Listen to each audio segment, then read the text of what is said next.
Hi, everyone. Yoni Katz here, still at it, trying to figure out if our mitzvahs are necessary to God, if we're necessary to God. We're fighting the good fight. I don't know. Hopefully, many of you have seen the sit-down interview I did with Rabbi Friedman recently, asking him point-blank questions about some of the resistance that we've gotten.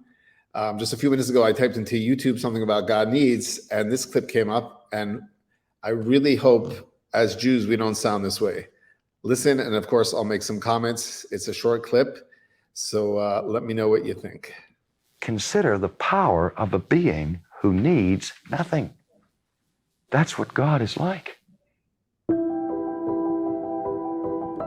And it is that power that is the energizing power for all created life.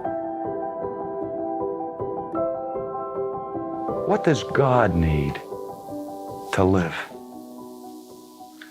Absolutely nothing. He doesn't need air. He doesn't need sunshine. He doesn't need water. He doesn't need Medicare. He doesn't need fellowship. He needs absolutely nothing. What could you possibly do to add to the fullness of God's being and sufficiency? God doesn't need you. He doesn't need anything from you or anything about you. And he doesn't need me. Sometimes we actually like to think that if it weren't for us, God's kingdom would perish and God himself would be deprived. So very clearly stating, especially at the end, that God doesn't need me. He doesn't need you. Wow. Amazing. And for some reason that excites people, because the fact that he doesn't need anybody, it's like almost like a guy is a bachelor and he walks around saying, I don't need anybody. I don't need to get married. I don't need to have kids. Wow. Amazing. So it's a little dangerous, slippery slope. Obviously, it is correct to say that God doesn't need air and water, but those are just handicapped, trivial, physical things. Obviously, when we're saying that God needs us and God needs our service and God needs our mitzvahs, we're talking about the truth of life, the important things, the really necessary things. For example, like if somebody is well slept and well fed and they have everything they need and they have money, okay, now you're going to go out and accomplish your true purpose, go after the true goal. So God's purpose is really what he's after. The fact that he doesn't need food and water, those are just trivial things. So that's not showing the greatness of God. The greatness of God is that he has a purpose, and obviously he created the world for that entire purpose. Somehow we did not do our thing. Jonathan Edwards made a statement that the ministry that we give to those in need, to the hungry, to the naked, to the lonely, that God is pleased that we do those things.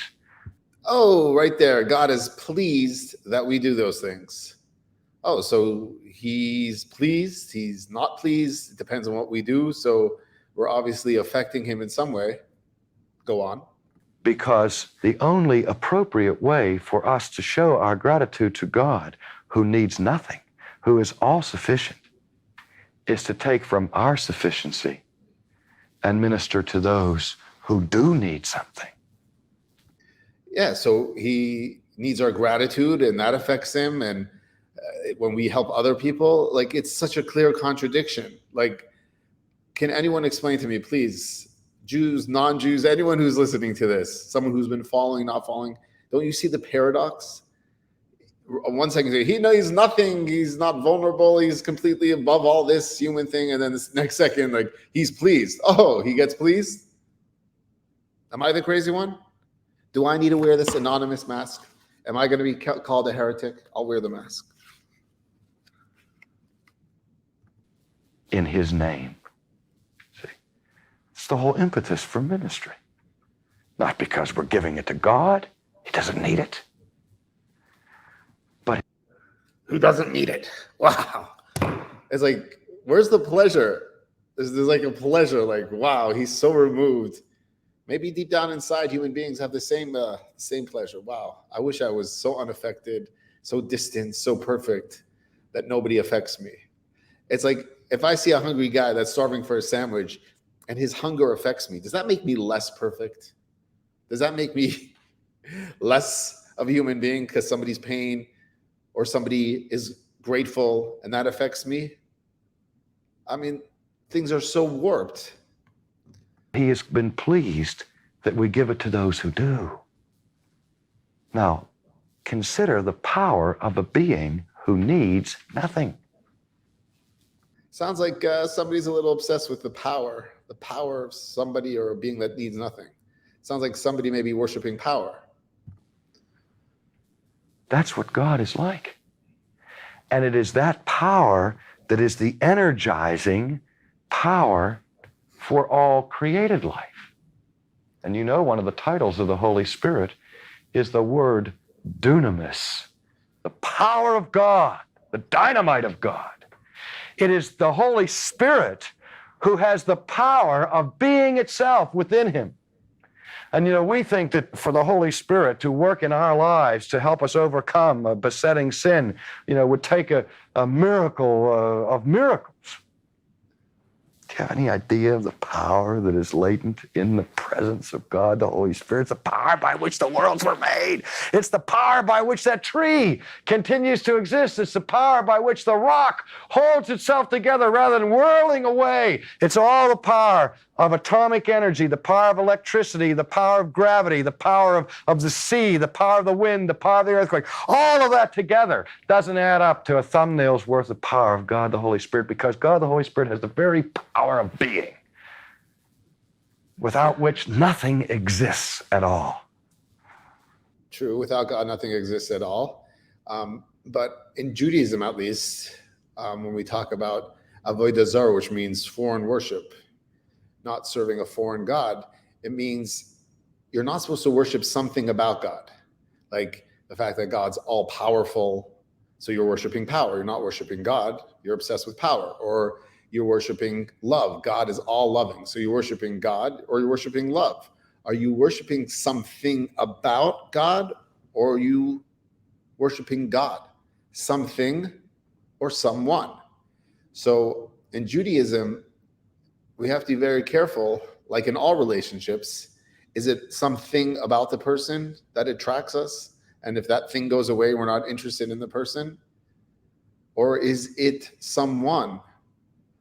Like even in the secular wedding vows, when you get married, you know, you say all these things in sickness and in health, meaning it's you that's important, not something about you, which state you're in, what I can get from you. It's you. And that's the same thing with God. That's the power of creation. And it's that very power of creation that God unleashes in redemption in your life. Thank you for listening. Okay, thank you for listening. Those are my thoughts when I listened to it. Trying to obviously point out a point of view based on the Jewish way of looking at it. You know, the point of serving God for the heaven that you're going to receive afterwards is obviously not the Jewish motivation for serving God. Actually, you hear about heaven at the beginning of the Bible. In the beginning, God created the heaven and earth, and then you never hear about heaven again. It's all about earth, very earthy things.